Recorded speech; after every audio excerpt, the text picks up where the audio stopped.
Hey guys, Jonah here, finally back with another beer review, and we're going back to the Netherlands and see what we get from these ones. In fact, it's Rotterdam. I've been through Rotterdam, but I've never kind of stopped in Rotterdam or anywhere alone. Doodle-doo-doodle-doo.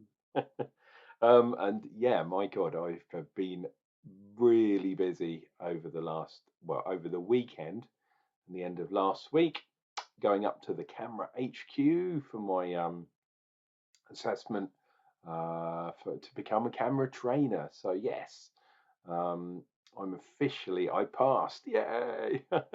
So I am officially a camera trainer, and I had probably 20, 25 beers or something like that, and I've still got a couple. I don't think they're up here. They're downstairs. Of bottles. From Christine Crine, the kind of head trainer for camera. Yeah, really nice lady. She does a lot of writing. She does a lot of beer judging. She is a very nice lady to know, which is cool, which was good. And to the other people that were there as well. Big shout out to you guys. We all passed, which was cool. Didn't have anyone fail. Anyway, this is the beer we are looking at today. There we go. Session IPA. Oh my God, my favorite, called Ocean's Rebels. Light hoppy flavor. As you know, Rotterdam is basically a kind of porty place. It's a little bit inland, but there's a lot of people there. Stadshaven Brouwerij. Feeling salty, get malty. I like that. So they're basically talking about the Navy kind of guys, which is cool. Yeah, I'm loving that. That looks absolutely proper. ABV's 4.5, which is not quite IPA. I mean, some IPAs are just at 4.5. At least they said it's a session one. Looking on there, no, we just got hops, barley, yeast, etc. No additions. So yeah, I'm feeling battered from going back to work today, obviously, and yeah, for being on it all weekend. Oh, Jesus Christ. Whoa, look at that. My God. It's almost, wow, almost everywhere on the old trousers. Look at that. So that's the amount that came out. Wow. Yeah, so I'm feeling rubbish and drank too many beers. And then the first video I do, it explodes. You're not getting extra marks for me because of that. Better be a good beer. My God. I haven't had a beer jizz on my trousers for ages. And this has been in the fridge the whole time I was away. So this is like 4 or 5 days of being in the fridge. Wow, can you imagine if I didn't have it in the fridge? This is the problem with craft beer. People don't have quality at the forefront of what they're doing. And this brewery only started in 2021. So it's a very young brewery. They've got a lot to go.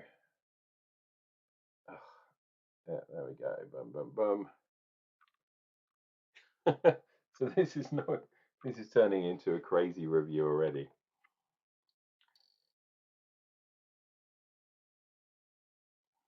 Okay, we're not getting that much. This is a very light kind of beer. It's not an IPA in the new style. I was actually smelling malts, a malty kind of thing there. It is reasonably cloudy. It's not super cloudy, but a bit of cloudy there. But I'd say this is more a malty beer, a malty kind of sweet beer, which might be the reason. Pardon me. Might be the reason why it kind of bubbled over. Maybe excess sugar in there. We shall see if this tastes sweet or not. But apart from the colour, which looks pretty good, IPA wise, I'm not getting IPA vibes at all from this.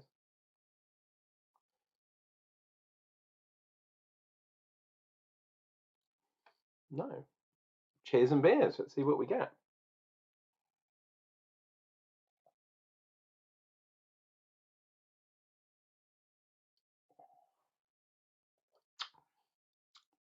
Okay.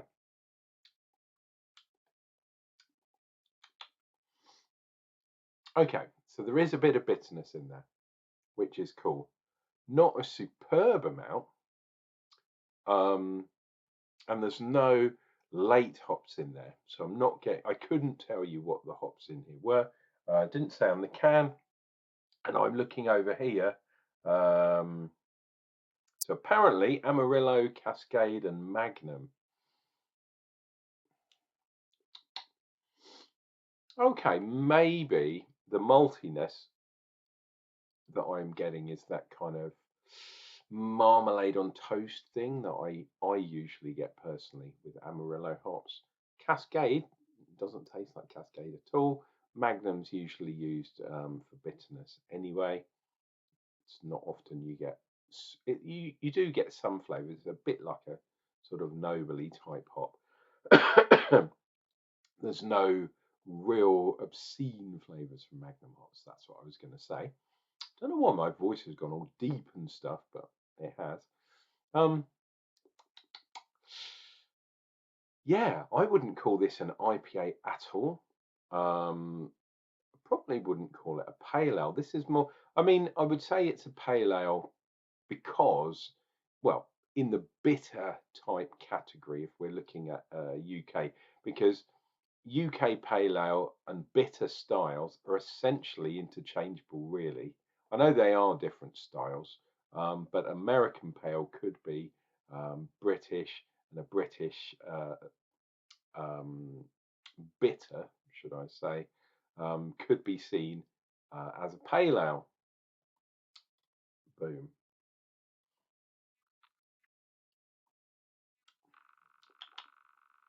Yeah, there is some bitterness there, but it's just I was expecting this to be a bit more of a modern style beer, and it's not. It's like an old school bitter. It is definitely a bitter, which I usually really like, but yeah, not this one.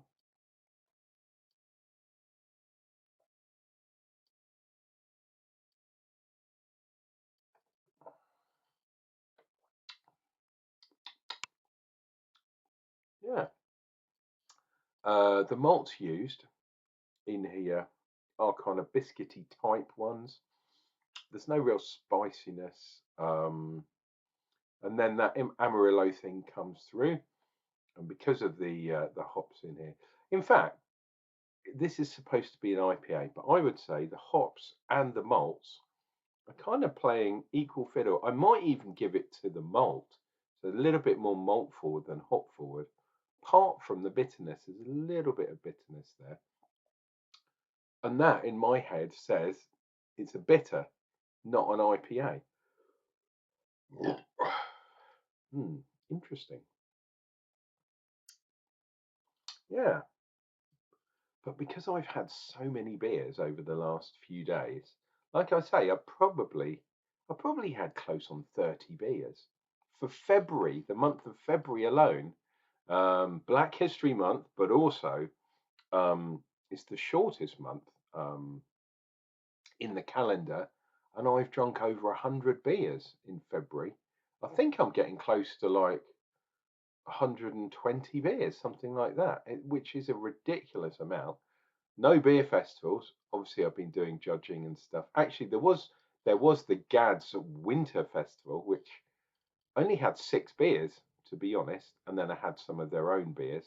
Um, but it was on holiday and visiting tap rooms and having flights of beer in 3 different breweries that kind of did it really.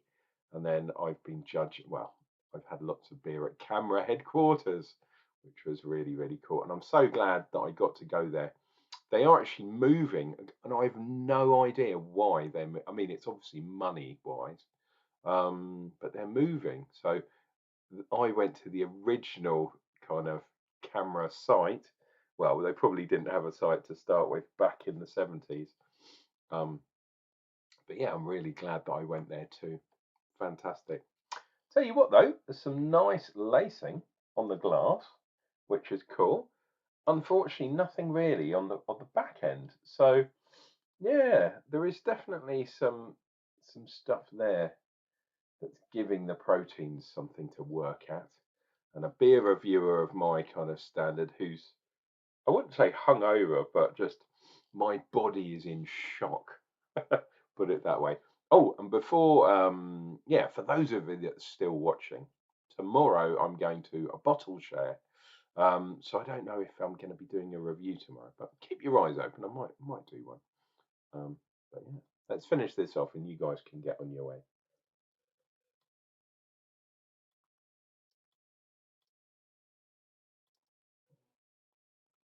Oh, yeah, look at all that. Well, another nice line there, but yeah, not too much going on with regards to the head watch,